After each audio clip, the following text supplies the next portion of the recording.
Any other questions? Cool. So we'll go through this and then we will go into a break. So here's my team again adding green ticks. So general best practices, what's working well in 2020, copy, headline, images, videos, how we'll do our split testing, creative research, and then like how we'll actually make 40 different headlines, images, videos, pieces of copy. So general best practices, I think this is important before I go into it. So the copy must match the main funnel, right? And I see this so much that copy is way off from the main funnel. There needs to be a smooth transition between the Facebook side and what's on the landing page. You know, I think a lot of marketers are really tempted to do like headlines and copy like you asked yesterday, like 5 fat-burning foods, and it never tells you the food. So you got to be careful with that. We try and always match it.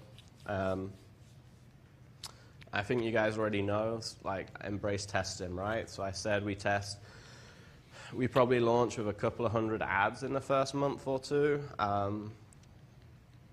I would say one of the biggest things I've seen from like interviewing probably like 500 media buyers over the last few years and testing them on my own accounts, because that's kind of how we, before any of our media buyers run a client account, they run one of my old fitness offers for a month or two, and I can watch them and I tell them like, treat me like a client.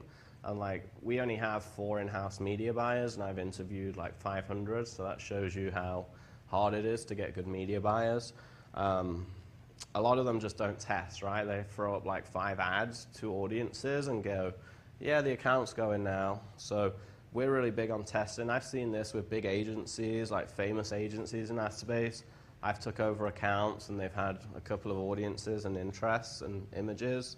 So we had to create a lot of systems to do this amount of testing, but it's been worth it for our clients, because of those 40 or 80 ads, 3 or 4 will just really take off, and that's where you can pump that like $5 a day.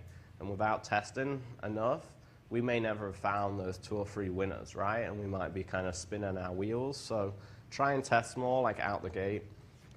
To give you an idea, when I scaled my fitness account to 15, 20 grand a day, I had 5,000 ads running.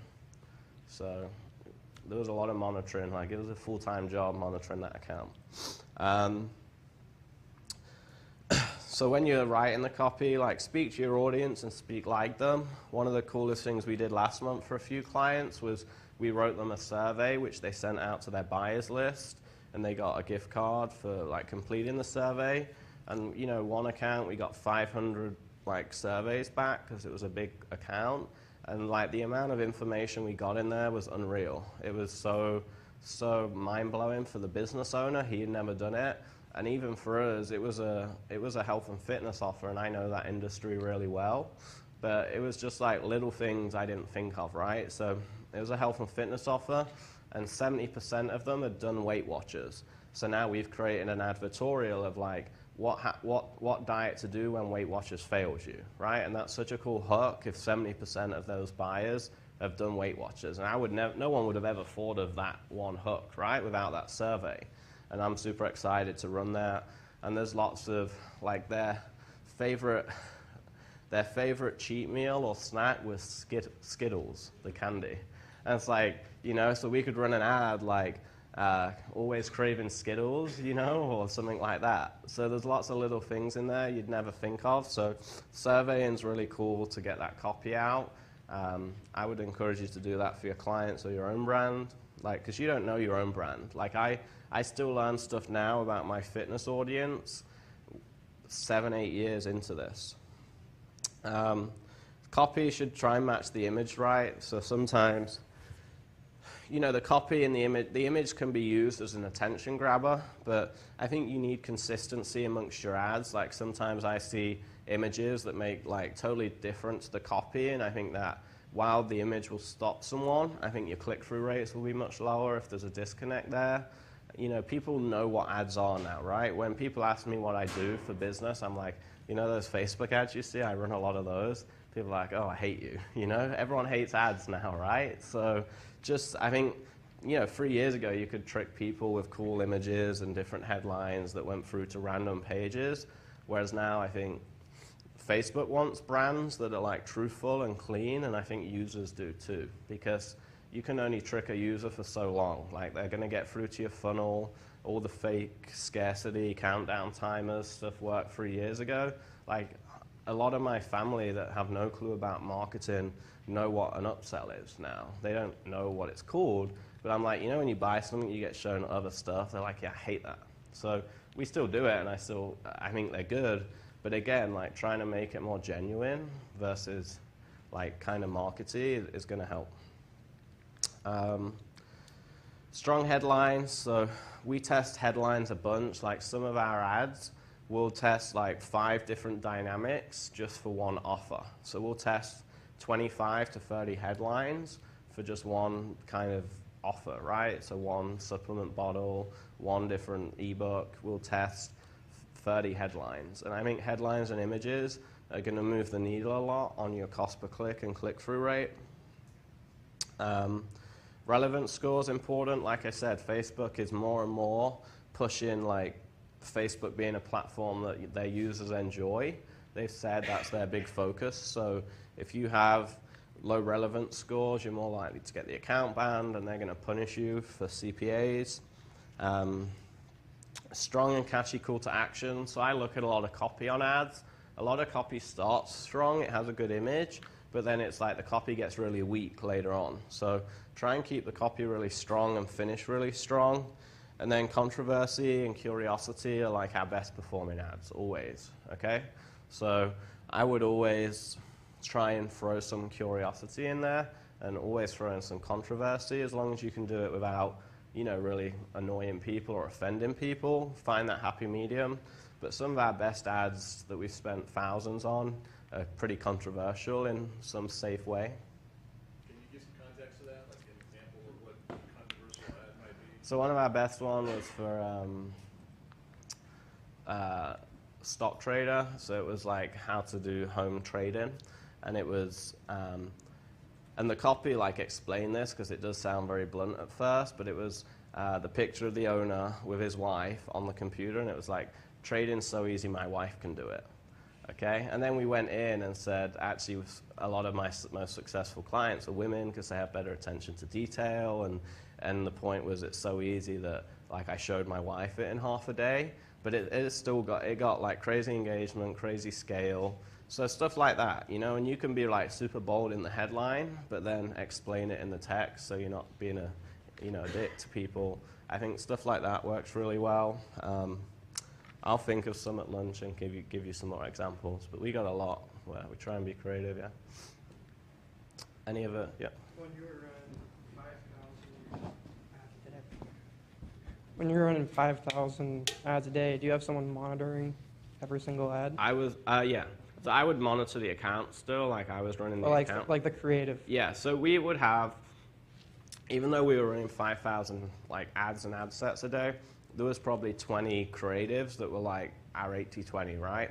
So I had those 20 creative, like the URL links, and I had my support person monitoring them for I think twice a day, morning and evening. They would be monitoring the comments, yeah. Okay. And one of my best fitness ones was, it was something like, you've been lied to, this is how women should train. And it was a copy around, you know, a lot of health and fitness advice is written by men, and it's generic for men most of the time. Like, women shouldn't train the same as men. Like, they should use different workout styles and different. I did the same for nutrition, how women should eat, and that one got like tons of engagement and did really well. Yep. Any other questions on this? So what's working in 2020? So testimonial ads are doing like really, really good for us. We do a lot of testimonial ads. We do a lot of written copy like reviews, and then we do a lot of video testimonial. We push all of our clients, like one of our first onboarding question is send us all your testimonials. If you don't have any, go and get 5 or 10 before we start. And like week one, if we work with clients that don't have any, we'll write an email script for them to send to their email list to get them, because it's that important to us. Gender-specific copy. So again, we'll write copy that talks to different genders, right? A lot of people you know, if you have an offer that can appeal to both genders, you'll write generic copy, and it won't always appeal, like, you know, the voice won't always appeal to both, so you can segment that. So we'll do longer form for high ticket. So we'll do like shorter e-com style ads, but for like an application page, a webinar funnel, anything higher ticket, we're always more in depth. From the first ad all the way through the funnel, we're just more in depth, right? Because again, my philosophy is the more money someone's spending, the more touch points you need and the more depth you need. So that's just kind of what we live by. Like I said, short and direct for e-com, low ticket. Emojis work great, so especially on like e-com, lower ticket, even like entrepreneurs that have their own personal brands, it feels more natural, right? Like a lot of people use emojis, so having it in ads feels more natural, and it doesn't have to be crazy because then it's kind of unnatural, just a happy medium. So video ads with captions, like I showed you some examples yesterday. Longer form ads that teach, so you know, you don't always have to write. A lot of longer form ads are like all about my story, right? I see that all the time. Entrepreneurs write their story, and it's like, that's fine, but I think it's kind of boring. Like actually just teaching in the ad before trying to sell is helpful. And then like biggest mistakes always do well for us. The 3 mistakes you're making, the 3 biggest mistakes we see our clients making. Biggest mistake ads always work great for us. Any questions? So I'm going to go through this in a separate document. So this is how we set up right out the gate our kind of 40 ads. So I will do 10 images in one dynamic. I will do 5 videos in one dynamic. And dependent, if the videos are very different, I'll even segment that and do 5 different dynamics. 1 video per dynamic, okay? So if the videos are similar, we'll put them all in one. If the videos are all different, I'll put them all in separate dynamics. And you guys are clear why, right? Because like I said, a lot of the time the algorithm will pick 2 and run with it. So you might have a video that could spend millions of dollars and it never just got the spend it deserved to be tested. And now you could have like stumped your whole business on Facebook. So minimum of 15 headlines. Like I say, a lot of the time we'll do 20, 25, 30 headlines. We'll tend to split those between 2 or 3 dynamics. You know, so if we're doing 1 video, we'll put 5 here. We might duplicate it again and do 5 more headlines, and then we'll put another 5 with the video. We'll do 10 pieces of copy. So, you know, 5 pieces might go here, and then 5 in the video one.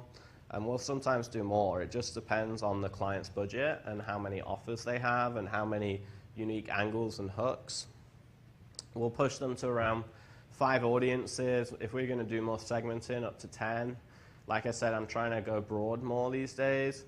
And then, like I explained to you guys, when we've started testing, we'll take the top 2 or 3 or 4 variations and put them in their own ad sets to verify if they're winners or not, okay? And then to get them their own social proof to scale up. So any questions on that? Cool. So we'll take a break. We'll come back. I'll show you some different creatives. I'll go through and show you some, and then we'll work on some of our own ads, and I'll help you guys create some of your own creatives, okay? So we'll have a probably 20-minute break, 15, 20-minute break, so come back at 10:35 or something.